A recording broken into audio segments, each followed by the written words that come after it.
Baba. Hey, Thula. Yabona wena namhlanje wenza kahle ukuthi ungibuke emehlweni.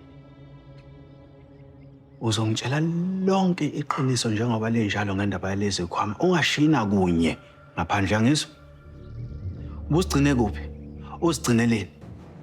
Yazi khona manje mina ngilahlekelwe isithanda senhliziyo yami la. Sadlula emhlabeni uzodwa ngenxa yendaba yalezi khwama nokuthakatha kwakho. Wena.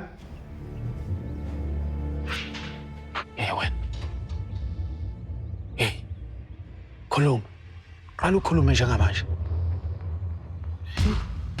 Mina ngazi ukuthi baba ukhuluma ngani.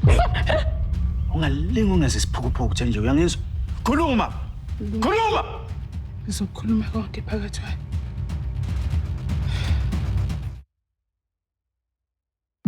Lonke lento yaqala ngobaba. Ubaba wayethe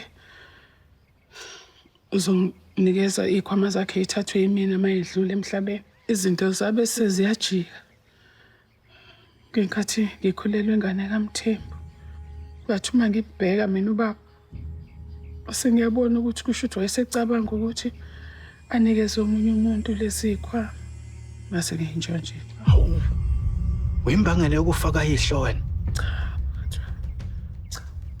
Ngifisa ukuthi ngiphilisele kuyena lezi khwama kodwa ngaphambi kokuthi ngikwenze lokho vele wayibulala. Esedlulileke emhlabeni awuphumeli ngani obala ukhuluma iqiniso ukuthi wenzeni. Ngisaba baba.